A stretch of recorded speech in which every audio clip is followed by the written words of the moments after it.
They called us the Middleview Four. Initially, it was just me and the mayor's son, Noah Presley. We were the first two members. In the second grade, the two of us hated each other. He pulled my hair during nap time, and I scribbled on his drawings when he wasn't looking. When a dastardly crime hit our class, a milk thief, we reluctantly threw aside our differences and came together to catch the evildoer. Spoiler alert, it was Jessica S. After a nap time stakeout when we were supposed to be asleep, Noah and I caught her red-handed. Literally. Jessica's palms were still stained crimson from arts and crafts. Her plan was foolproof. Wait until we were all sleeping, and then drink all of our milk. Noah and I were hailed heroes. Well, no. We actually got in trouble for not sleeping, but our teacher did quietly thank us for catching Jessica before her evil crimes could continue. After the milk incident, Noah Presley didn't seem that bad anymore. I didn't have any friends. Instead of playing with the other kids, I spent the entirety of recess examining the dirt on the playground for unusual footprints. Jessica S. had been sternly reprimanded for stealing milk, but I had a feeling there were still criminals out there, and I would be the one to find and catch them. Mr. Stevens, the janitor, looked suspicious before lunch. I saw him crouched behind a dumpster with his head down. I thought he was pooping until I saw the small bag in his hands. Hiding behind a wall, I watched him open it up and stare at it for a while, before another teacher yelled his name. I ran away before he could catch me, but I was sure the janitor had run across the playground. Studying the dirt in front of me, I was sure the footprint belonged to Mr. Stevens. I had already checked his shoes. Mr. Miller, our teacher, asked me to collect everyone's workbooks from the faculty room. I couldn't resist. After an incident involving a faculty member trailing an animal poop from outside, all students and teachers had to take off their outdoor shoes and wear indoor ones. The janitor's outdoor shoes were neatly placed under his desk. Before I could hesitate, I checked the bottom of them, memorizing their pattern. Swirls and C's. Stabbing at the footprints in the dirt, I idly traced the exact same swirly pattern. "What are you doing, weirdo?" Noah Presley knelt next to me, his curious eyes following my fingers that were digging into the dirt. I wanted to trace the footprints with my fingers. Mom told me to keep my dress clean, but it was already filthy, my cheeks smeared with dirt. I didn't look up for my clue. Noah was a good sidekick, admittedly, but he did eat all the snacks during our stakeout, and he got distracted easily. We were almost caught when he freaked out over a moth. "Investigating a crime," I said, grabbing a stick and tracing the shoe pattern for the 100th time. The footprint was too blurry, I could barely see any swirls. Noah sighed, snatching the stick off of me. "You're doing it wrong," he grumbled. Before I could speak, the boy jumped up, prodding the dirt with the stick. "You need to look at the patterns on the shoe, and then see if they match." "Whose shoe?" I said, coughing over my panic tone. He was onto me. "That's what I've been doing." The boy's lip curled into a smile. He was the mayor's son, so I was careful around him. Even when we worked together to catch the milk thief, I kept my distance. He folded his arms, giggling. "The janitor's shoe.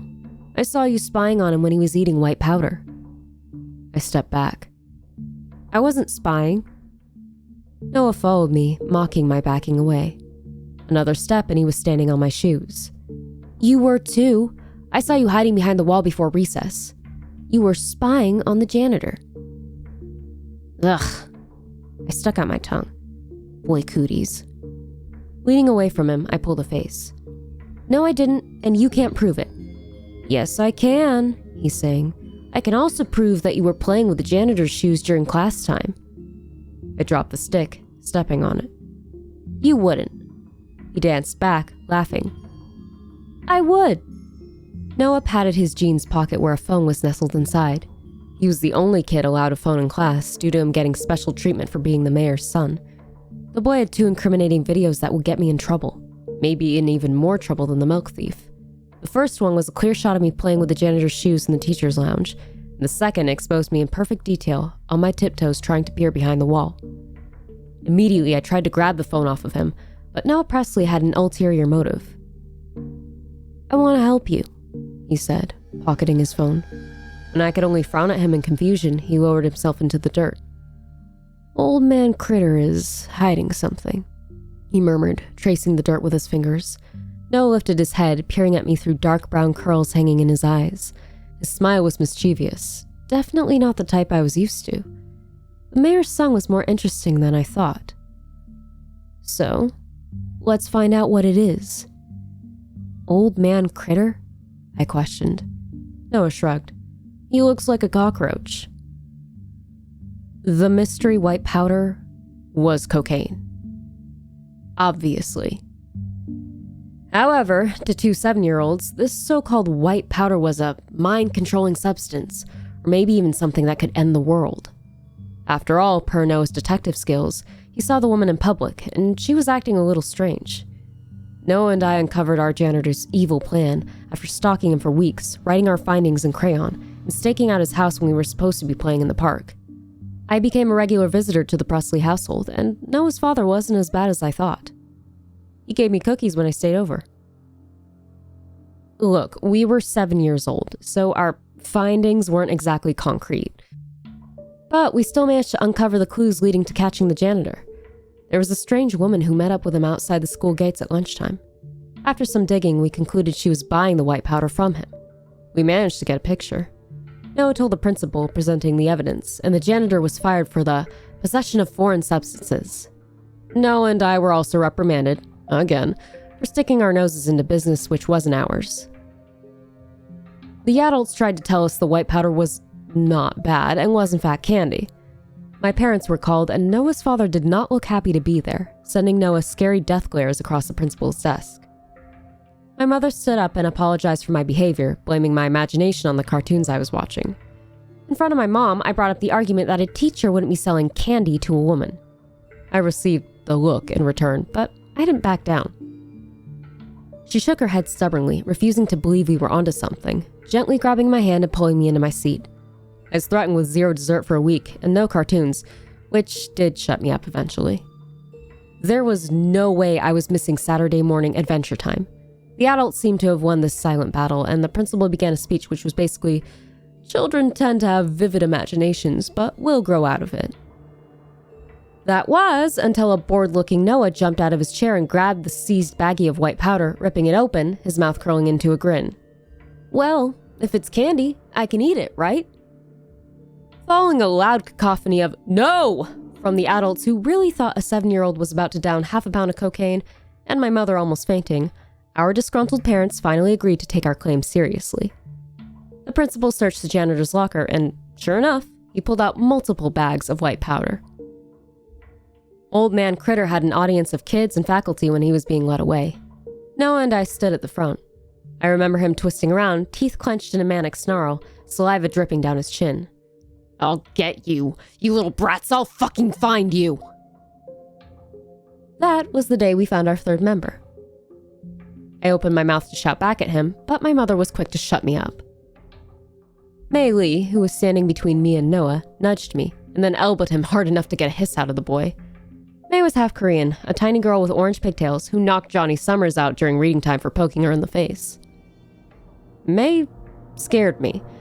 She scared Noah too, judging from the fearful look he shot me. I had a vague memory of her pigtails hitting me in the face during recess, and were somehow sharp enough to bruise my eye. Mei's gaze trailed our school janitor being violently dragged outside. "Do you two even know how to catch bad guys?"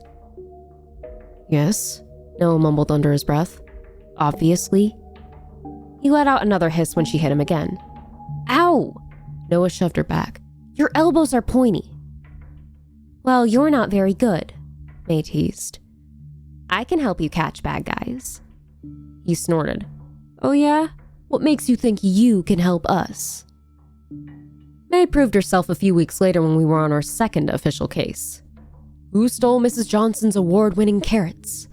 I turned 8 years old on the day Mei officially became part of our gang. We were supposed to be celebrating my birthday in the park, but, of course, we had work to do. Mrs. Johnson's award-winning carrots were still missing, and we were determined to find them.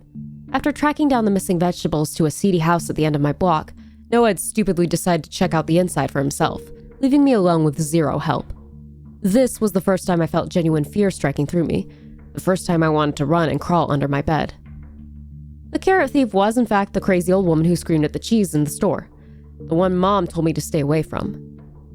Using my dad's ancient binoculars and my mediocre lip-reading skills, I watched the crazy lady hold Noah hostage in her kitchen, armed with an old World War II grenade she swore she would detonate. It's not like I could follow him. I was in danger of getting caught too. Hiding behind the wall in front of her house, I had the perfect view of her kitchen window, my friend awkwardly sitting at her table eating cookies. Had he switched sides? My attention flicked to the chocolate cookie in my friend's hand, my hands growing clammy around the binoculars. Could those cookies be forcing Noah to join the side of evil? When Noah pointed toward the window, right at me, I ducked, slamming my hand over my mouth, stifling a cry. I was so close to proving my mom right, that I was putting myself in danger with this investigative hobby and calling for her help, when no other than Mei Lee stepped out of the crazy old woman's house, hand in hand with an embarrassed-looking Noah. Immediately, I hugged him. Then, I hit him. "Why did you sell me out, stupid head?" I yelled. "What did she do to you?" The boy blinked at me through thick brown hair. "She gave me a cookie." "What? But it could be controlling you." Noah pushed me away when I tried to check his ears for mind control devices. "Stop hitting me. I was telling her I had a friend waiting for me outside," he grumbled. The boy refused to look at his rescuer, hiding under his hood. "She wanted the carrots to feed her bunny." Proud-looking May held up the stolen carrots with a grin. "I snuck in the back window," she shoved Noah with a giggle. "Sorry. What did you say about not needing me, Mr. Know-It-All?" Noah groaned, his gaze glued to the ground. Noah Presley was stubborn. "She was like 1,000 years old and was feeding her bunny when you attacked her. She didn't even tie me up, and besides..." He stuck out his tongue. "I didn't even need rescuing. She made me cookies and I got to hold Sir Shrooms." "Sir Shrooms?" Noah giggled. "Her bunny." May folded her arms. "Say thank you, dumb butt." "I already said thank you."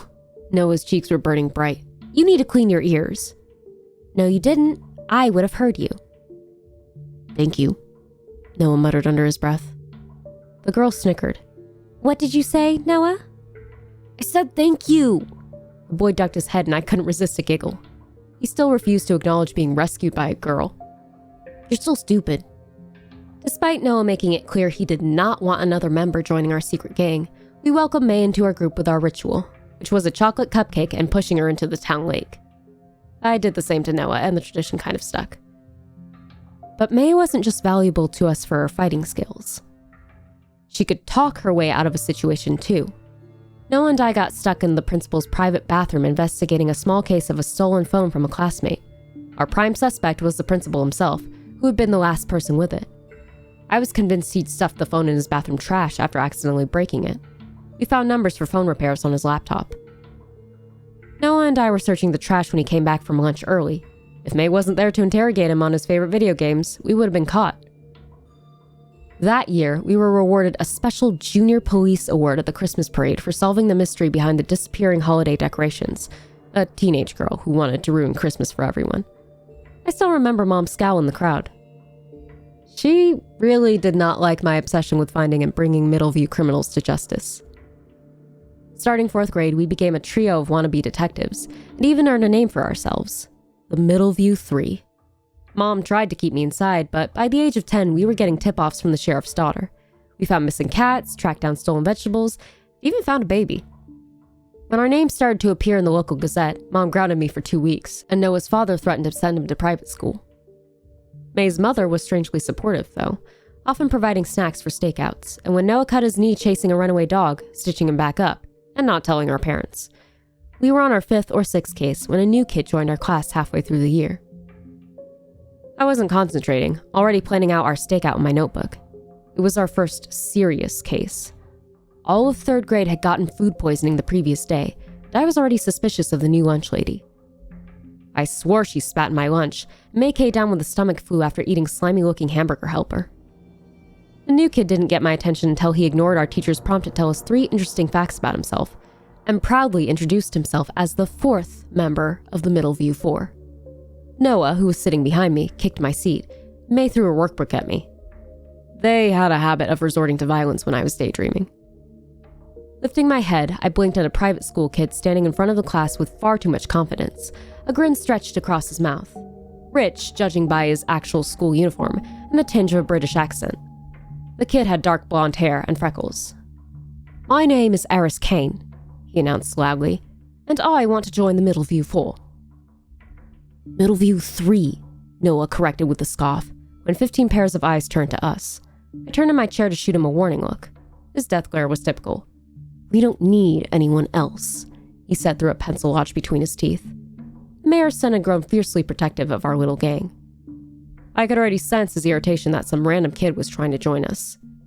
Our confused teacher ushered the new kid to his seat, but he kept talking. "I was the smartest student in my old school." Eris folded his arms. "I want to help you with your current case." The boy cocked his head when I feigned a confused expression. "The food poisoning case?"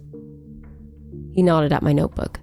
"I'm not stupid. I know you're already working on it."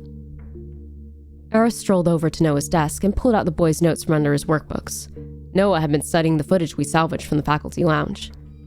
"You're looking at the wrong piece of footage," he announced. "If you let me join, I'll lead you to the culprit." He stabbed at Noah's notes. "Not bad, but you're missing something." Noah leaned back on his chair. "Like what, new kid?" Eris knew he had an audience of intrigued eyes. I think that thrilled him. "You've been searching in the place most likely to have clues," he murmured. "Which is the scene of the crime." Eris was right. We were going crazy trying to find anything incriminating in the cafeteria, but all we had found was old custard and a scary amount of recycled pasta. Eris prodded at Noah's notes again. "Why not look in the place least likely to hold a clue? You might be surprised." Something in Noah's expression lit up, his eyes widening. "The teacher's lounge," he said, just as the thought crossed my mind, May audibly gasping. "Mr. Kane!" Mrs. Jacobs was red-faced. She'd already seized several of our phones, and some earphones Noah had been using to listen to a potential culprit on a missing cat case. "Please take your seat and stop talking about things that do not concern children." She put way too much emphasis on the latter word. I felt like telling her we were 10 years old, not 6. But that counted as talking back, and my mom would be informed. So I kept my mouth shut. Noah, however, suffered from the "doesn't think before he speaks" disease. "Well, maybe if the cops actually did their jobs," he spoke up, "a group of children wouldn't have to help them." "Mr. Presley, you know I'm right, Mrs. Jacobs," he said with that innocent and yet mocking tone. "We put our old janitor in jail when we were in the 2nd grade." He laughed, and the rest of the class joined in. "It's not our fault the sheriff is totally incompetent at his job." The laughs grew louder, but this time the class were laughing at him, not with him. Mrs. Jacobs pursed her lips, her hand going to her hips. "I believe the word you were trying to say is incompetent, which makes sense because you are failing at basic English. Perhaps if you focus on actual schoolwork and not your juvenile Scooby-Doo fantasies, you might be able to speak basic words." The teacher's eyes were far too bright to be mocking a 10-year-old. Twisting around in my chair, Noah's gaze was burning into his desk. The teacher's attention turned to Eris, who was frowning at Noah. Not with sympathy or pity. No, he was disappointed that a member of the famous Middleview 3, who were known to go against adults, had backed down to a teacher with no snarky remark. "Eris Kane," Mrs. Jacobs raised her voice. "Sit down." Eris slumped into his seat and pretended to zip his lips before leaning over my desk and dropping a memory drive into my pencil case. "Here is the real footage," he murmured, shooting Noah a grin. "Thank me later." "We're not going to thank you because we don't know you," Noah spat back. However, the footage the new kid provided was just what we needed, the puzzle piece that put everything together. We were right. The new lunch lady had rushed into the office before lunchtime, grabbed a vial of something from her bag, and disappeared back through the door. We had been too busy studying the camera footage from the kitchen to realize our clue was in fact inside the teacher's lounge. When the 4 of us stepped into our principal's office, he regarded us with a scowl. I wasn't a stranger to his office. I'd even picked my own seat, the fluffy beanbag near the door. The Middleview 3 were in his office every week. Usually for breaking into classrooms and the time Noah tried to jump into the vent because he saw it on TV. Principal Main was drinking something that definitely wasn't coffee or water. His desk was an avalanche of paper, and I swore I could already see steam coming out of his ears. You 3. The man leaned forward, raising his brow at Eris, who looked way too comfortable at a school he had just joined. And you've dragged the new kid into your antics. I can't say I'm surprised when I've been on the phone with 4 separate reporters who want details on this Middleview 3 garbage. Noah's eyes lit up. Wait, really? What did you tell them? Principal Main's eyebrows twitched. I told them the truth. He leaned back in his chair. This guy had some serious stress lines. You are 3 stubborn children with zero respect for authority, who have broken multiple rules and are very close to acquiring criminal records before reaching the age of 11. Which, might I say, is a first. The youngest person in this town to get a criminal record was Ellie Daly back in the 80s. She was 13 years old. We haven't broken any rules, May said. We've been catching bad people. The man's lip curled. We have a full force of officers whose jobs are to find bad people, he said. Middleview does not need the protection of 3 children who are barely old enough to know right from wrong. His eyes found Noah. He was always the punching bag for our teachers, and I never understood why. Like there was this ongoing joke between the adults to point fun at him. Or left from right, for that matter. Mr. Presley has demonstrated that several times. Which is why you are in school, why you 3 should be learning instead of playing Sherlock Holmes. He shook his head. Get on with it. Why are you here this time? I hated our principal's condescending tone. He was angry, sure, but I didn't think he'd be this angry. Go on, he urged us. What did you solve this time? Principal Main inclined his head. Let me guess, he said.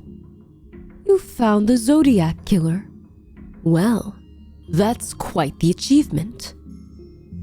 Noah opened his mouth to speak, and the man's expression darkened. Choose your next words very carefully, Mr. Presley. Your father may be able to cover up your detective games, but I will happily lose my job over suspending you from the school. Noah's eyes widened. But that's not... One more word, Maine said, emphasizing his threat by picking up his phone, like he was about to make important phone calls. My mom did that too when I refused to shower or didn't eat my broccoli. Do not test me. The new kid surprised us by stepping forward, the flash drive clutched in his fist. It wasn't them, Principal Maine. It was me. He placed the evidence on the desk. Eris was a good actor. He was playing the innocent kid pretty well. I almost believed him. Until he winked at us. I went to the Middleview, to these 3, because I didn't want to come and see you alone because I'm scared she'll poison me too.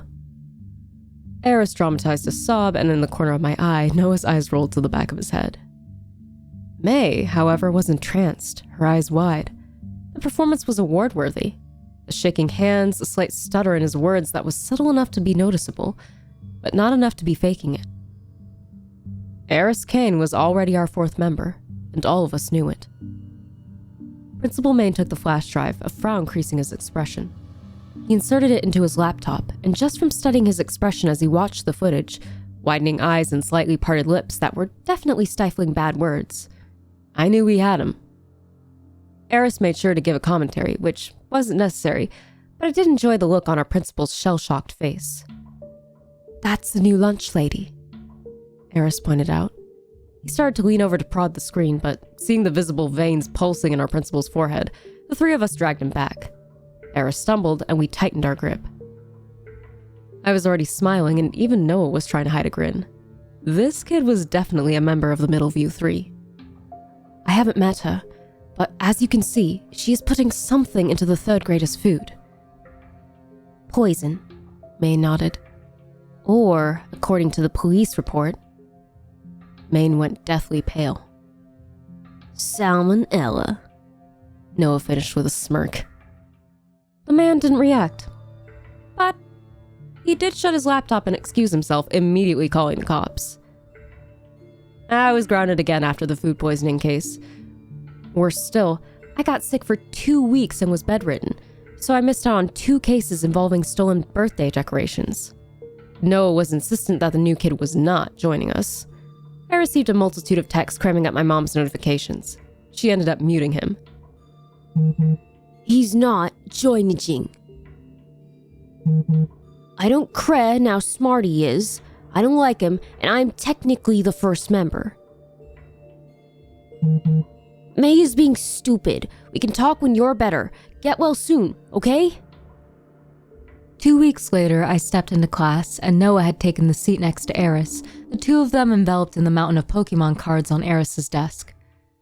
May was trying to play, but apparently she needed Pokemon cards to join. When I questioned them, Noah looked up with a grin. Eris is cool now. His announcement stapled our 4th member. Entering teenagehood made me realize Middleview was not a good town, and its people had masks, even the ones I thought I knew. At 12 years old, we hunted down a child killer, a sadistic man who turned his victims into angels. It didn't take us long to realize the people we put away as little kids wanted revenge, and in their heads, we were old enough to receive proper punishment. Mom told me we would regret our so-called fame as the town's junior detectives, and I thought she was wrong. I'd spent my childhood chasing bad guys, so I was sure I could catch the real bad ones, too. I was 14 when we ran into our first real criminal who specifically wanted us. Danny Budge was the reason why Noah started going to therapy at 14, and why Eris refused to go near the edge of town. May had taken time off to go see her family abroad, and I was put under house arrest. 7-year-old Maisie Eaton had disappeared from her yard, and after searching for her for 2 nights alongside the police who had learned to tolerate us working with them, we found her tied up inside an old barn. Sitting cross-legged on a pile of hay was Maisie. Awake, I could see her eyes were wide. But she wasn't moving or struggling. It didn't make sense to me. Wait, I nudged May. She's not moving. Eris rushed forward to untie the little girl, only to trip on a wire, which was connected to a Final Destination-style contraption. Eris lifted his head, pointing above him. One more step, and he would have sent a sharpened spear directly through the little girl's head. Fuck! Eris hissed, already freaking out. He was frozen. What do I do? Stay calm, Noah said from my side, the rest of us hiding behind an old car. The mayor's son had become our unofficial leader. Ever since hitting puberty, he was now our brawn alongside May. Noah jumped forward, watching for tripwires. I'll save the kid. May, you help Eris. Before I could get a word in, he was dragging me to my feet. Marin, you're with me. I nodded, stumbling in the dark, keeping my flashlight beam on the ground. You know what this means, don't you? Noah said in heavy breaths, his fingers wrapped around my arm. Maisie was innocent. There was no motive. She was just a distraction. Noah let out a hiss. Or even a lure. I did, but I didn't want to say it out loud because then my mom would be right, and I was admitting that there were multiple people trying to kill us. Luckily, we saved Maisie. Her kidnapper, Danny Budge, turned himself in with no word or explanation. Later, we would find out he was related to our elementary school janitor. The little girl was taken back to her mother, and the 4 of us stayed behind, peering up at the murder contraption specifically made to butcher us. Eris nudged me, and I almost jumped out of my skin. You should probably keep this quiet, he said in a breath, his gaze glued to the long rope expertly tied to the ceiling. From your mother, May added softly. She squeezed my hand. Your mom will kill us before they do. We're gonna fucking die, Noah said in a sing-song. And I'm not even 16. He was right. 1 year later, our most gruesome and horrific case hit us like a wave of ice water, and I admitted we were just 4 kids completely out of our depth. 3 townspeople had been found murdered in piles of bloody string. The photos from the scene made me sick, and I was still recovering from our old janitor's measly attempt at punishing us for ruining his life. We were stupidly blindsided by the string murders and thought we were following a clue. The next thing I knew, I was tied up back to back with Eris in my old janitor's basement while he caressed my cheek with a knife. Am I supposed to be here? Eris whispered, struggling in his restraints. Did he just call me Noah? I knocked my head against his. Don't tell him that. Idiot. What if he kills you? Funnily enough, Eris was right. Old Man Critter had mistaken Eris for Noah. The two of them were sandy blonde and reddish brown, one built like a brick wall while the other more wiry. However, to an old man with debilitating sight, I guess I could see it. Maybe if I squinted. So, after an hour or two of empty threats and knife play, Noah and May came to our rescue, tailed by the police, and my mother. I think I would have rather been tied up with Old Man Critter than face her wrath. I was supposed to be at the library studying. I shot Noah a death glare and he offered a pitiful, almost puppy-like frown. Sorry, he mouthed. She made us tell her. Fast forward to when the others really needed me to investigate the string murders, and I was stuck inside. Mom had gone as far as taping up my windows to make sure I didn't sneak out. I think me being kind of kidnapped, but not really, by Old Man Critter really set her into panic mode. I did tell her that he didn't hurt us at all and just wanted to scare us. But Mom was past angry. She was impossible to talk to. May texted me halfway into a horror movie I was forcing myself to watch that another body had been found. Turning on the local news, she was right. This time, it was a kid. May told me to get my ass out of the house. I knew where Mom hid the door keys, so at midnight when I knew she was sleeping, I snuck out and rode my bike to the rendezvous we had agreed to meet.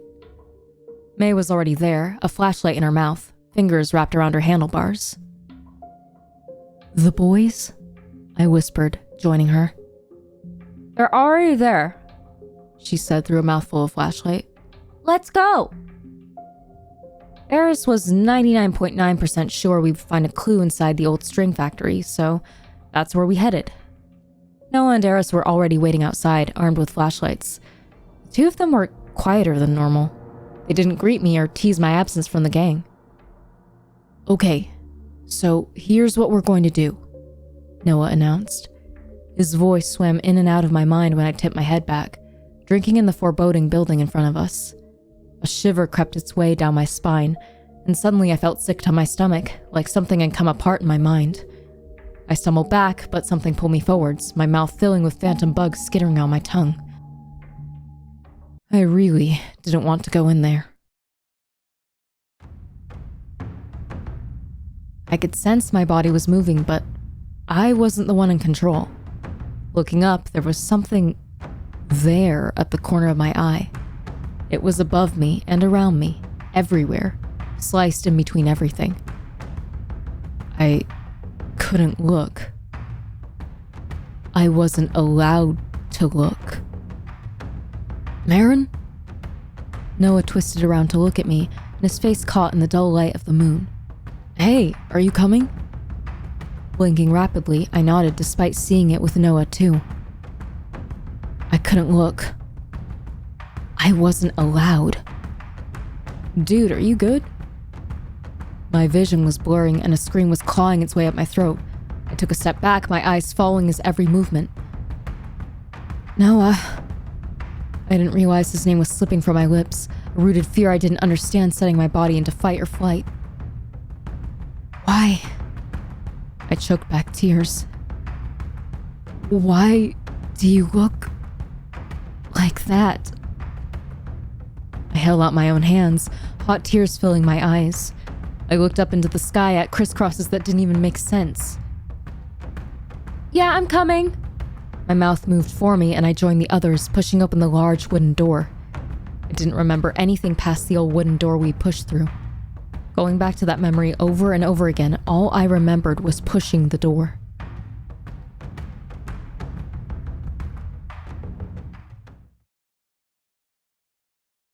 I was found 3 hours later, inconsolable, screaming on the side of the road, my fingers entangled with string. It was everywhere. Mom said I blocked out a lot, but I strictly remember blood-slicked string covering me, damp in my hands and tangled in my hair. There was no sign of the others. Mom put me in the back of the car and I slept for a while. My mother drove us far away from Middleview. I asked about my friends, but Mom told me they weren't real, that Middleview was a fantasy I dreamed up as a child. She told me I was in a traumatizing incident as a child and mixed up reality and fiction. Cartoons and my own life. But they were real. No amount of private therapists spewing the same shit could erase my whole life. I was strictly told that I had a head injury, that I imagined the Middleview 4 like my own personal fantasy. I didn't start believing it until I grew into an adult and was prescribed some pretty strong meds, so I began to wonder if they were, in fact, delusions. Mom's job was a mystery I couldn't solve, even as a 23-year-old. So I followed her one night, hopping into my car when she left our driveway. Her job was behind a 10-foot wall surrounded by barriers. Security guards were checking a car in, so I took my chance and slipped through on foot. What I saw behind the barrier was Middleview, the town I thought I hallucinated. I was immediately blinded by floodlights illuminating the diner from my childhood. Middleview. I took a shaky step forward, my stomach twisting. It was a TV set. No, more of a stage. Inside, bathed in the pretty colors I remembered from my childhood, were my friends sitting in our usual booth, frozen at 15 years old. The Middleview 4, minus me, were exactly the same as when I left them. They were even wearing the same clothes. May. Her orange pigtails bobbed along with her head. Eris was hunched over like usual, picking at his fries and dipping them in his shake. Except, how could I take any of this seriously when they were surrounded by cameras? Noah slammed his hands down on the table with a triumphant grin. We are so close to cracking this case. I noticed his lips weren't moving with his voice. I started toward them slowly, even when the truth dangled above me, below me, everywhere. I stepped over it, blew it out of my face, reaching shaky hands forward to pull them aside. Eris laughed, and something moved above him. We were kidnapped last week. We are not close. You're just painfully optimistic. May nudged him, giggling. Let him have this. He thinks he's our leader. Noah punched the air, and there it was again. Movement. I am our leader. Closer. I found myself inches away from my best friend, and my blood ran so cold, so painful, poison in my veins. Noah stood up, and I could see the reality of him in front of me. The reality of what I wasn't allowed to see. His head wobbled slightly when he smiled, mouth opening and closing in jerking motions. If I looked closer, his lips had been split apart to perfectly replicate a smile. I forced myself to take all of him in. All of Eris and May. The back of Noah had been hollowed out, a startling red cavern where his spine was supposed to be, where flesh and bone was supposed to be. Now, I just saw strings. Looking closer, I could finally see them. Strings tangled around his arms, his legs, puppeteering his every move as he danced from string to string. I grabbed Noah's hand and it was ice cold, slimy flesh that was long dead. He didn't move, but his eyes somehow found me. Noah's expression flickered with recognition before his strings were tugged violently and he screamed, his eyes going wide, lips twisting. Marin? His artificial eyes blinked and he slowly moved his head. You left us. Noah's lips curled, a deep-throated whine escaping his throat. "You left us!" He twisted around, his lip wobbling. "Why?" His frightened eyes flicked from me to his own hands. All those inside jokes our teachers had, I thought dizzily. Was this what it was for? Was Noah Presley nothing but comedic relief? "Why am I cold?" Noah mumbled. "Cut!" someone yelled. I staggered back, words tangled in my throat. Noah opened his mouth, but he was pulled back, this time violently, his strings above jerking, tangling together. "Allison!" a man shouted from behind me. "Why is your daughter on stage? Get her out of here!" I was paralyzed, still staring at the hollowed-out puppet who had been my best friend when my mother's arms wrapped around me so tight I lost the ability to breathe. I was still staring at the strings crisscrossed above me. Noah's strings pulling him back. Eris's strings forcing him to laugh. May's strings bobbing her head in a nodding gesture. "Aaron," Mom whispered into my back. "You cannot be here." "They're all here," was all I managed to whisper. Her sobs shook against me. I didn't realize my mother was crying until I felt her tears wet on my shoulder. The words were entangled on my tongue, but just like the string above me, they were knotted and contorted. They were here. All this time they were here, and you made me think I was crazy? What did you do to them? What did you do? No, sweetie. No, they're not. Mom's voice was breaking, her grip tightening around me. The world was spinning, and I was barely aware of myself kicking and screaming while my mom struggled to shout over me. "I was going to expose them to the world," she hissed out, dragging me away from Noah, away from his jerking, puppet-like mouth. I couldn't comprehend that he existed as that conscious thing that had been carved of its insides. "You were the property of an evil and very powerful little girl who owns this town and everyone in it." My mom spat in my ear. "They made me keep my mouth shut, so I begged them to save one of you. Just one. I had to cut one of you down before I went crazy." I was still screaming when she calmly dragged me to my car, slipping a shot into the flesh of my neck. I remember the rain pounding against the window, my mother's pale face shining with tears, her stifled sobs into the wheel. And I chose you.